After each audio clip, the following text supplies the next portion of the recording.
I'm not even ready. Hold on, wait. All rise. JK, Stacy, Dad. Just kind of jumping right in. Honestly, I want to take you through an idea of mine. Okay, so I had this idea with a friend of mine. His name is David Brown. We went to film school together. We started a podcast, kind of a podcast. We got 11 episodes in back in 2021. And the concept of the podcast was that we were writing a script via Zoom in the pandemic. We both had a lot of time on our hands. That kind of split off. I haven't really touched this script in a while, but I'm dusting it back off and I'm excited. I felt ideas bubbling up tonight, so I wrote out this whole synopsis. It's more than a synopsis, and I want to take you guys through my whole idea. On my YouTube channel, Collin and David Write a Movie, there's 11 episodes. We go a lot more in depth, so check that out if you would like to. This, I will be summarizing pretty much those 11 episodes into one. Everything that I can remember without going through them, I'm trying to divulge here.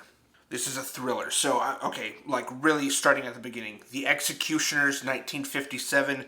It's a book about a man named Sam Bowden who sent a brother-in-arms to prison for several years for a heinous crime that he committed. After Max Cady is released from prison, he tracks down the man who sent him there in the first place. The book was adapted into a movie in 1962 with Gregory Peck playing Samuel Bowden and Robert Mitchum playing the antagonist, Max Cady. It was then remade in 1991 with Nick Nolte as the protagonist, Sam Bowden, and Robert De Niro as Max Cady. I would like to write a movie that combines all three of those source materials into one project, thus serving as a remake and a sequel kind of at the same time, blended together. I want Harrison Ford to play Gregory Peck's version of Sam Bowden, and I want Mel Gibson to play Robert Mitchum's version of Max Cady. Both of these characters would be from 1962. I'm placing that movie in the Vietnam War. So instead of it being technically like 1950-something, they both served in the Vietnam War, and that's where Max is sent to prison by Sam. But before I go too far, I want to start at the very beginning of my movie. Sam and Max are young, and they're hunting wolves. These wolves have been invading Sam's farm. Sam, while they're hunting, comes across a young lone wolf, and he aims his weapon at it, but he takes mercy instead. Right as he does that, blam! That's a gun. Max Cady shoots the animal dead, and Sam seems distraught. I even have the next scene is Sam, possibly Sam now as Harrison Ford, and he owns some cows, showing that he has this love and a connection with his animals that Max is clearly lacking. There's an immediate divide. Sam realizes how impulsive and sadistic Max is, even by how he skins and butchers the wolf later on. This comes around to bite Sam 2 years later, when both he and Max have now entered the infantry. They are a part of the U.S. Army services, but continue to live opposite lives even while serving. That comes to a head when Max is caught in a brutal sex crime, and it's just one that Sam Bowden cannot let go of. He knows that this is too far, and Max needs to be held accountable. This works. Max serves 8 years in military prison for his crimes. When he gets out, he pursues the man that put him in jail, a man named Samuel J. Bowden. This is where the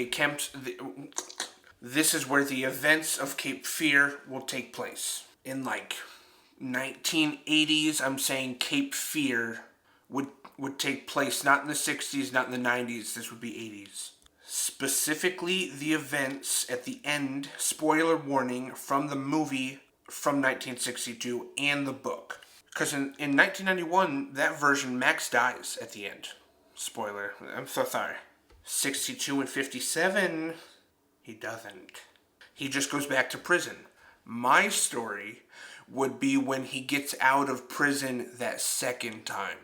42 years later, which is 2024, maybe, when the movie comes out.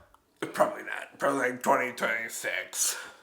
I hope that makes sense. If that doesn't make sense, go back and watch, clarify it, or let me know in the comments. My movie takes place That second time he gets out of prison, Max Cady is now 67 years old, like Mel Gibson is. And Sam Bowden has just turned 80, like Harrison Ford has just turned 80. Big difference, though. Sam Bowden, his mental state is declining because of dementia, early onset dementia. It's declining, and his elderly physical age make him a viable, not threat. Max is the threat. What's the victim?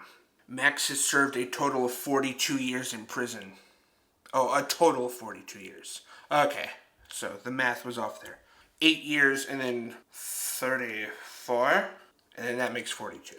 So maybe it would have taken place in 1991. Max was underage at the time that he was sentenced, but he was tried as an adult for how heinous his crimes were. Max is angry. He is actually furious. He spent most of his life in prison, and Sam Bowden is still living. That is not okay with Max.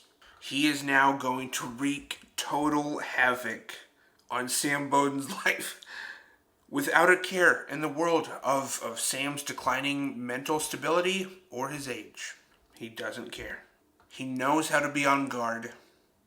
He knows how to lay low and work under the radar. Prison has taught him some very useful skills that will be, well, youthful to him in his return into Sam's life with a vengeance. This movie will encapsulate a villain coming back for vengeance with a vengeance. It's not used very often. We don't see it. We now see a cycling through of new villains, that all these new bad guys that fans want to see, unless they're Thanos and span multiple storylines.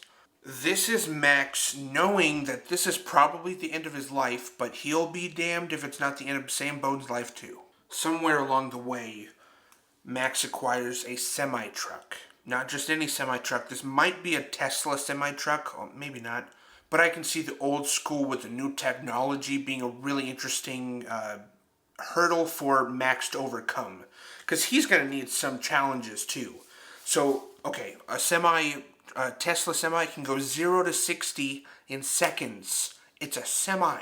So if Max, doesn't know how to use this electric semi-truck, I can see how that would be. Or it would be something like Furiosa, her truck in Mad Max Fury Road. That would be such a threat because Max Cady is playing for keeps this time. He has now entered town. He's already sighted Sam Bowden and his family, consisting of a daughter and her husband with 3 kids, Sam's grandkids. There will be elements of the 1991 version of Cape Fear, with the river playing a big part in the plot. I would like for there to be a battle between semi-truck and boat on the water. I don't know what that would look like yet. That's all for later, but boat and semi-truck is such an interesting matchup to me. That's such raw power between 2 death machines, potentially. If used, one is attacking and one is defending, with 2 elderly men behind the wheels of both, At the very end, Sam will have the opportunity to have a gun pointed at Max Cady once again. It's the biggest regret of his life not having shot him and having sent him to prison instead, like at the end of the 1962 movie and the book. Max already came after this guy. He already threatened his daughter. He already threatened his life.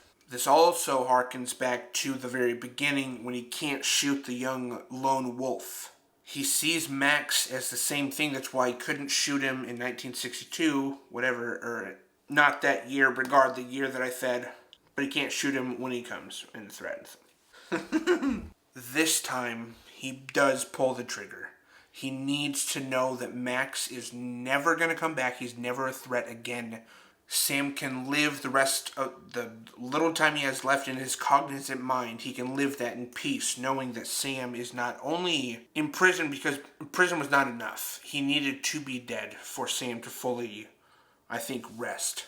I want Sam's dementia to play a really big part and even be a difficult watch for the movie. Like he enters into a really intense situation, but has a lapse in judgment because his mental faculties are not working correctly. Kind of like a horror movie when you're watching and you're going, why are you don't open the door? Well, you're so stupid. This is kind of like that, but not, because we understand that he can't think correctly, so he can't defend himself properly like he would need to, with Max as the threat coming after him. Lots of room for suspense, and that's all I wrote. Lots of room for suspense, and how do I end the sentence? Suspense and agility. Nope. Suspense and check back with me. If that didn't sound like Peter Griffin. Hey Lois, come smell this fart. It's so stinky. That's my idea. I wanted to share it with you guys. And women, I don't want to genderize. I think that if I write it, I could pitch it to Universal. I could pitch it to Icon Films, Productions, whatever, which is Mel Gibson. I just talked about them. They did The Passion of the Christ. So if I just sent a fully done script to Universal, Steven Spielberg, Harrison Ford, and Mel Gibson, chances are, meh. All right, bye guys. Thanks for watching. Peace.